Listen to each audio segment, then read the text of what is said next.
네,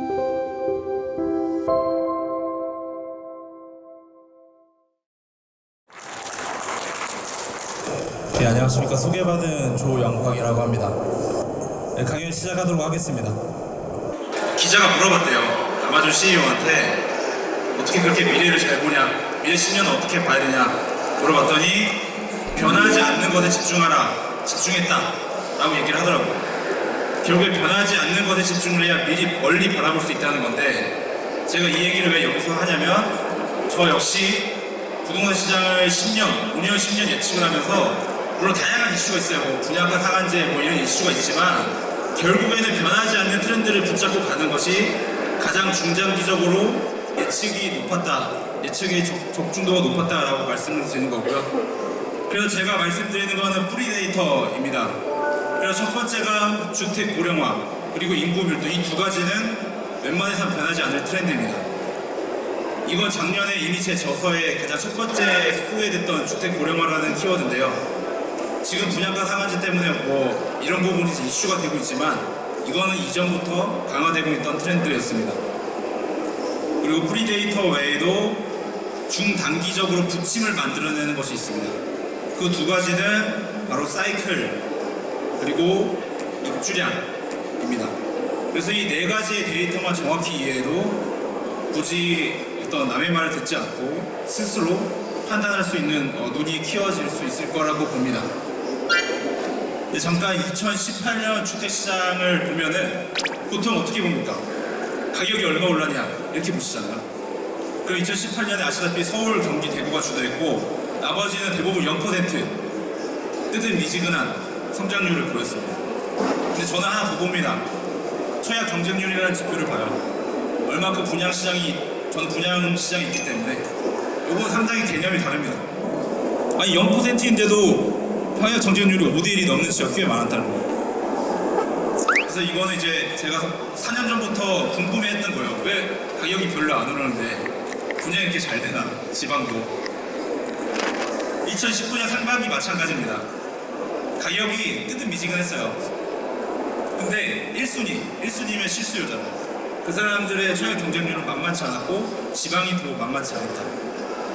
그래서 이런 것들에 대해서 한 4, 5년부터 궁금했습니다. 왜 이렇게 분양은 계속 잘 될까? 그래서 찾아낸 게 바로 주택 고령화라는 키워드입니다. 지금 입주 10년대 초반의 아파트가 72%입니다. 그러니까 10채 중에 전국적으로 7채고, 반면에 입주 5년 이내의 새 아파트는 17%니까 10채 중에 2채밖에 없습니다. 이것은 2018년, 19년에 가장 많은 입주량을 반영한 수치. 언론에서 이제 새 아파트가 온다. 근데 그 이유는 설명해줄 사람 아무도 없죠. 결국엔 근데 이런 트렌드가 자리 잡고 있었다라는 것이고요. 그럼 서울은 어떨까요? 서울은 오래된 아파트, 10년 이상 아파트 중에서 이제 재건축을 앞둔 25년 이상 된 아파트가 현재 37%입니다. 그러니까 오래된 아파트 중에 10채 중에 4채는 25년 이상 된 아파트. 좀 있으면 이제 절반이 되겠죠. 그래서 흥미롭게도 서울이 2014년부터 가격이 상승했는데 10채 중에 3채가 초고령화로 진입했다. 이런 트렌드가 이제 변하지 않을 것이라는 말씀을 드리고요. 그래서 가격으로도 나타나고 있는데, 서울의 헌아파트와 새아파트는 평당 평균적으로 1,000만원 차이 납니다. 34평 기준으로 3억 차이들 정도 나고 있습니다. 이거 굳이 제가 데이터를 어렵게 설명하지 않아도 직접 보시면 헌아파트와 새아파트의 차이 격차가 만만치 않음을 보실 수 있을 건데요. 그래서 어디가 어떻게 됐다, 이런 평균은 의미가 없습니다. 분양시장이 다르고, 이게 입주했을 때 입주시장이 다르고, 입주했을 때 아파트 시장이 또 다르게 돌아옵니다. 그래서 나눠서 보셔야 기회도 보실 수 있고 리스크도 같이 보실 수 있는 겁니다. 그래서 분양시장은 뭘로 보면 되냐, 1순위 경쟁률이 도대체 얼마냐, 이건 공짜로 나오는 데이터죠. 미분양도 공짜로 나옵니다. 미분양이 과연 증가하냐 감소하냐, 분양시장이 청약을 해야 되냐 말아야 되냐. 두 번째, 입주시장. 내가 분양을 받았어. 분양을 20대1 나오고 받았는데 입주할 때 상황이 달라질 수도 있다. 2, 3년 후니까. 그럼 그때 어떻게 판단을 하냐. 중고모 미분양, 아파트 짓고 남은 미분양이 늘어나는가, 이것도 물론 국토부에서 제공합니다. 마지막으로 재고주택시장, 일반 아파트 시장은 가격 변동률로 확인하시면 되고, 제가 결론을 말씀드리자면 얘네의 가격은 갈수록 벌어지고 있다라는 겁니다. 인구 얘기를 좀 해보겠습니다. 10년 전부터 인구 감소, 주택시장 퍼펙트 스톰 얘기가 나왔는데, 이거는 제가 3년치만 따온 거지만 어쨌거나 인구가 제일 많이 감소한 서울, 대구, 부산 가격이 제일 많이 올랐습니다. 대대광 하지만 거기도 인구가 감소하고 있습니다. 오히려 인구가 증가한 충남과 충북은 가격이 떨어졌어요. 이게 무슨 얘기냐면 올해 상반기에 서울에서 유일하게 인구가 증가한 곳이 송파구지만 상반기에 유일하게 집값이 많이 떨어질 때가 바로 송파구였어요. 이게 무슨 말이냐면 인구는 후행지표입니다. 그러니까 인구가 갑자기 늘어나는 것은 아파트가 많이 지어졌기 때문이에요. 그러니까 지방의 인구가 많이 급증한 것은 입주가 많아서 공급이 많으니까 가격이 흔들리고 그런 것을 의미합니다. 결론 하여간 인구로는 어떤 단서를 제가 찾을 수도 없었고, 저도 물론 시장 분석할 때 인구 증감률은 잘 보지 않습니다. 결국에 뭐냐면 인구 밀도가 이 변하지 않는 트렌드를 설명하고 있습니다. 서울의 인구 밀도는 제곱킬로미터당 16,000명인데 우리나라 인구 밀도는 제곱킬로미터당 500명입니다. 넘사벽이죠, 서울은. 인구가 1000만 명이 감소해도 여전히 인구 밀도가 너무 높아요. 그래서 쉽게 얘기해서 인구 밀도가 높은 데는 수도권이랑 우대 관시거든요. 여기서 이제 딱 밑그림이 어디가 올라갈 건지는 그냥 나오는 거예요. 왜 인구 밀도냐면 인구 밀도는 땅이죠. 땅이 이제 변하지 않죠. 인구 밀도가 높다는 것은 아파트 지을 땅이 없는데 사람들이 계속 모여 사는 거예요. 그래서 가격이 올라가는 그런 겁니다. 그래서 주택 고령화는 거스를 수 없는 대세고, 만약에 민간 택지 분양가 상한제가 시작된다면 그렇지 않아도 고령화가 심화될 더욱 심화될 거다라는 말씀을 드립니다. 인구 밀도가 높은 지역은 팽창할 수가 없죠. 경상북도 포항의 가격이 막 떨어진 이유는 도시개발 사업이 갑자기 많아졌기 때문입니다. 그러니까 어딜 가봤는데 막 땅이 엄청 많아요. 그러면은 조심해야 됩니다. 언제 그게 개발돼서 공급이 급증할지 모릅니다. 다만 서울의 도시개발은 다르죠. 마곡이 도시개발 사업이거든요. 마곡시가 다른 개념입니다. 그래서 인구 밀도가 높은 지역은 젊은 주택이 들어설 여지도 좋고요. 그래서 만약에 들어가면 가격이 갑자기 오르는 것입니다. 그리고 오래된 주택이라도 도심에 있는 지역들은 가격이 떨어질 확률이 높다. 이게 이제 밑그림입니다. 그래서 이제 사이클에 대해서 말씀을 드리겠습니다. 주식하시는 분들은 알겠지만 시장에 가격이 있고 추세선이 있습니다. 하워드 박스라는 사람은 되게 유명한 사람이지만 사이클로만 책 한 권을 썼어요. 그러니까 이 사람이 얘기하는 거는 사이클이 100% 미래를 정확하게 얘기해주지 못해요. 그러나 패턴을 알려주고 장기적인 수준에서 어디 있는지를 알려주기 때문에 저한테도 많은 사이클은 도움이 됩니다. 보시는 거는 경상북도의 사이클이에요. 이 사이클인데 2년 3년 막 왔다 갔다 하죠. 근데 막 깨끗하진 않죠. 실제 가격이니까 깨끗하진 않습니다. 저는 예측을 하는 사람이니까 도대체 이 사이클이 왜 생기는 거지? 궁금했어요. 그래서 어떤 게 가장 영향을 미칠지 보니까 입주 물량이 있어요. 물론 여러 가지 영향이 미칩니다. 뭐 심리, 금리 영향을 미치지만 실제로 통계적으로는 한두 개가 가장 파워풀하고 단순하고 이해하기가 쉽습니다. 입주량이 이렇게 계속 만 호씩 쌓여져 죽고 입주량이 갑자기 감소하자 시장이 상승하죠. 그러니까 막 또 이 집을 지니까 만 호 하니까 시장이 또 죽죠. 입주량이 또 떨어지죠.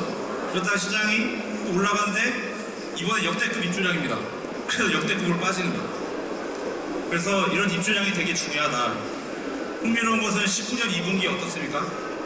조금 꼬리를 들고 있어요. 입주량은 감소하고 있고, 이 말은 경북의 전반적인 대상승은 멀었지만 중요 지역은 이미 올라가고 있고 기회다라는 것을 어렵지 않게 알 수 있습니다. 그래서 기사를 보실 때 분양 물량은 사실 주택시장이 후행해요. 시장이 좋으면 분양이 많아요. 우리는 예측을 하고 투자를 해야 되고 집을 사야 되는 미리 생각을 해야 하기 때문에 입주 물량을 보시는 게 훨씬 더 유리합니다. 왜냐하면 입주 물량을 할 때는 자기가 직접 돈을 다 내거든요. 분양할 때는 10% 20% 내지만 입주할 때는 돈을 다 내야 하기 때문에 심각한 고민을 찾습니다. 그래서 입주량이 되게 중요하다. 있다라는 것이고요. 다행히도 입주량은 앞으로 2년, 3년 확정이 돼 있어요. 그래서 예측하기에 좋습니다. 그래서 제가 앞으로 3년의 시도별 입주 물량을 분석을 해보았습니다. 과연 어디가 입주량이 많고 어디가 적은지. 전국적으로 보면 강원도, 전북, 충북, 경남이 입주량이 많습니다. 과거 대비. 또 하나를 보면 가구 수 대비, 살고 있는 가구 수 대비 입주량이 많아도 힘들죠. 그래서 이 두 가지를 동시에 보면 어디가 입주량이 많고 앞으로 3년간 어디가 입주량이 적을지가 다 나옵니다. 결국에 강원도, 경남이 무겁다. 그리고 울산, 대전, 서울, 충남이 가볍다. 3년 동안. 이게 그냥 어렵지 않게 나오는 것인데, 아니 그럼 울산은 왜 힘드냐? 공급은 별로 없지만 경기가 너무 안 좋기 때문에 그래서 썼습니다.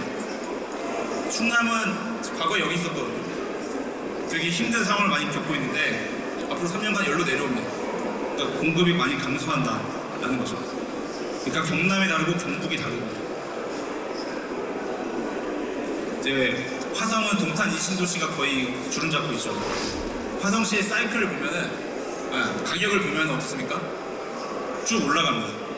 이제 이렇게 하면 그런 어떤 생각이 드냐면 역시 아파트는 올라 이런 생각이 들죠.